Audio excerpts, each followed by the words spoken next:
జనసేన అధినేత పవన్ కళ్యాణ్ వేసిన అఫిడవిట్లో తప్పులున్నాయని పోతిన మహేష్ చెప్పారు. అఫిడవిట్లకు సంబంధించి ఏమేమి అంశాలని ఆయన లేవనెత్తారో ఆయన మాట్లాడడం తెలుసు. సార్, పవన్ కళ్యాణ్ అఫిడవిట్లో చాలా అవకతవకలు ఉన్నాయంటూ కూడా మాట్లాడారు. మీరు ఏం గుర్తించారు? పవన్ కళ్యాణ్ గారు అఫిడవిట్ మొత్తం కూడా పచ్చి అబద్ధాలు, మోసాల చిట్టా ఇచ్చారు. ఆయన 2014 జనసేన పార్టీ పెట్టిన తర్వాత ఆస్తులన్నీ కొనుగోలు చేశారు. అంటే ఆయనకి సినిమా రంగం కన్నా రాజకీయ రంగమే బాగా కలిసి వచ్చింది, బాగా లాభాలు వచ్చినాయి. చంద్రబాబు నాయుడు గారు ఇచ్చిన ప్యాకేజ్తోనే ఆస్తులన్నీ కొనుగోలు చేశారని చాలా స్పష్టంగా అర్థమవుతుంది. ఎందుకని చెప్పానంటే ఈ మాట, ఆయన సినిమాలు చేసింది మొత్తం కూడా 4 సినిమాలు చేస్తే అందులో 2 ఫెయిల్ అయినాయి, 2 యావరేజ్ గాడిని. అంటే ఆయనకి అందులో ఆస్తులు విలువ చూపిస్తే 90 కోట్లు పైగా ఆస్తులు కొనుగోలు చేసినట్టు చూపించారు. మార్కెట్ రేట్ ఎక్కడ చూపించలా, 1 లక్ష 2 లక్షలు కలిపి చూపించారు. అంటే మార్కెట్ వాల్యూ సుమారు 400 నుంచి 450 కోట్ల రూపాయల ఆస్తుల విలువ ఉంటుంది. దీంతోపాటు ఆయన 10th క్లాస్ కూడా వివాదాస్పదంగా రాశారు. దాంతోపాటు ఆయనకి గిఫ్ట్ ఫ్రమ్ మదర్ అని రాశారు. గిఫ్ట్ ఫ్రమ్ మదర్ అంటే ఎవరిచ్చారు? వారి తల్లిగారు ఇచ్చారా, లేకపోతే దత్త తల్లి ఇచ్చిందో చెప్పాలి. దానికి సమాధానం అందులో ఏది రాయలా. గిఫ్ట్ ఫ్రమ్ మదర్ అన్నారు. అంటే వారి తల్లిగారికి మరి పెన్షన్ చాలా తక్కువ వస్తుంది. 4 లక్షల రూపాయలు ఇచ్చినప్పుడే జనసేన పార్టీకి ఇచ్చినప్పుడు పెద్ద ఎత్తున ప్రచారం చేశారు. మరి ఇప్పుడు సుమారు 4 కోట్ల రూపాయల ఆస్తి, అది కూడా మంగళగిరిలో కొన్నారంట, నెల్లూరులో కాదు, మంగళగిరిలో కొన్నారంట. దాని మీద కూడా వారు స్పష్టత ఇవ్వాలి. మరి మీరు చూస్తే ఆయన ఆదాయం 114 కోట్లు, కట్టిన పన్నులు 67 కోట్లు, ఇచ్చిన విరాళాలు 20 కోట్లు పోతే ఆయన 20 కోట్ల రూపాయల డబ్బులతోనే 90 కోట్ల రూపాయల ఆస్తులు ఎలా కొన్నారో కూడా సమాధానం చెప్పాలి. సినిమాలకి తీసుకున్నటువంటి అడ్వాన్సులను కూడా అప్పులుగా చూపించినటువంటి అపర మేధావి. ఆయన అఫిడవిట్ మొత్తానికి ఒకసారి ఇన్వెస్టిగేషన్ అధికారులు తనిఖీ చేయాలి. ఆయన ఆర్థిక మోసాలకు పాల్పడినట్టు అందులో చాలా స్పష్టంగా అర్థమవుతుంది. కాబట్టి ఆయన ఎన్నికల అఫిడవిట్ మీద ఇన్కమ్ ట్యాక్స్ అధికారులతో తనిఖీ చేయించాలి. తేడాలు వస్తే ఆయనకి శిక్ష కూడా వేయాలి. నీతి నిజాయితీలతో ఉన్నాను, రూపాయి కూడా ఎవరి దగ్గర తీసుకోవట్లేదు, నా సొంత డబ్బులు నేను పార్టీకి ఖర్చు పెడుతున్నాను, పదే పవన్ కళ్యాణ్ చెప్తున్నారు. వారాహి సభలో కూడా అదే చెప్తున్నారు. ఇవాళ ఆయన నటించడం మానేసి నిజాలు చెప్పాలి, బయటికి నటించాలి, ఆపి నిజాలు చెప్పాలి.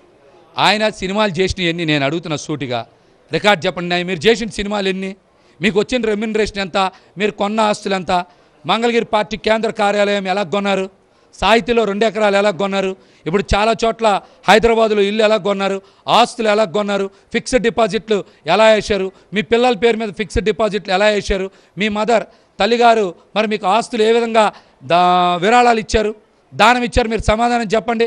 మీరు చేసిన సినిమాలు ఎన్ని, మీరు కట్టిన పన్నులు ఎంత, పార్టీకి ఇచ్చిన విరాళాలు ఎంత, మిగిలిన డబ్బులు ఎంత, మీరు కొన్న ఆస్తులు ఎంత, మార్కెట్ వాల్యూ తీసుకుంటే 450 కోట్లు నిక్కచ్చిగా ఉంటాయి. దీని మీద చెప్పకుండా నేను నిజాయితీ పరుణ్ణని చెప్పడం కాదు. వాటి మొన్న మాట అన్నారు సురేంద్ర గారు, చూసారా? నేను సామాన్య మధ్యతరగతి పౌరుణ్ణని చెప్తున్నాడు. మధ్యతరగతి మనిషికి 500 కోట్ల ఆస్తులు ఉంటాయి. ఎంత ఉంటాయి? 500 కోట్ల ఆస్తులు ఉంటాయి. జగదీష్, నీకు అర్థం కావట్లేదు. ఎంత ఉంటాయి? సామాన్య మధ్యతరగతి మనిషికి 500 కోట్లు ఉంటాయి. మరి రాష్ట్రంలో మరి ఇంకా అందరూ కూడా మరి పాలన జగన్మోహన్ రెడ్డి గారు దాంట్లో అందరూ అద్భుతంగా ఉన్నారని చెప్తున్నారు. కానీ జగన్మోహన్ రెడ్డి గారి పాలనలో చాలా బాగున్న వ్యక్తి ఎవరున్నారంటే ఆయన మాత్రం చంద్రబాబు గారి దగ్గర ప్యాకేజ్ తీసుకొని పవన్ కళ్యాణ్ గారు బాగున్నాడేమో అని అనిపిస్తుంది. సార్, అంటే మీరు అభ్యర్థుల మీద ఏమైనా ఎన్నికల కమిషన్కి లేఖ రాయబోతున్నారు, ఎన్నికల కమిషన్ కలబోతున్నారా? ఖచ్చితంగా రాయాలని అనుకున్నా, టైం అయింది కొద్దిగా. ఖచ్చితంగా దాన్ని ఏ డిపార్ట్మెంట్కి పంపిస్తే దాని మీద దర్యాప్తు చేస్తారో చూసి ఖచ్చితంగా ఆ డిపార్ట్మెంట్కి అయితే ఫిర్యాదు చేస్తారు. నిన్న జగన్మోహన్ రెడ్డి మేనిఫెస్టోని విడుదల చేశారు. ఎలా ఉందనుకుంటున్నారు మీరు? సామాన్యులకు పట్టం కట్టే విధంగా ఉందంటే ఇప్పటికే సెలబ్రేషన్స్ అయితే జరుగుతున్న పరిస్థితి కనిపిస్తుంది. నవరత్నాల వల్లనే ఆంధ్రప్రదేశ్లో చాలామంది పేదల జీవితాల్లో అభివృద్ధి వచ్చింది. వాళ్ళ జీవితాల్లో విద్య, ఉద్యోగాలు, వాటితో పాటు వైద్యం, అదేవిధంగా సొంత కాళ్ళ మీద నిలబడేలాగా వ్యాపారాలు చేసుకునేటువంటి పరిస్థితులు మనకు అన్నీ కూడా కనబడుతున్నాయి.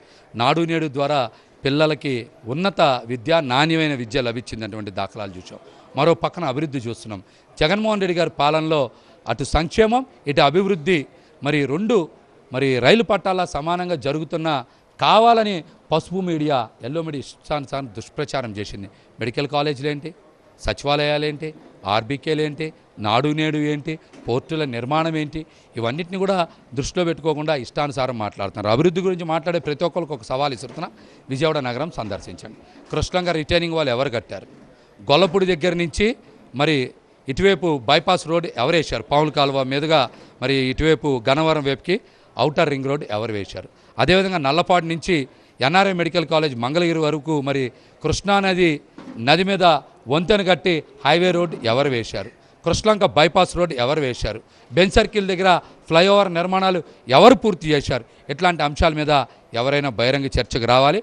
అభివృద్ధి మీద దమ్ముంటే మా దగ్గర చర్చకు రావాలని కూడా పసుపు కానీ అదే కూటమి అభ్యర్థులకు కానీ సవాల్ ఇస్తుతా ఉన్నా.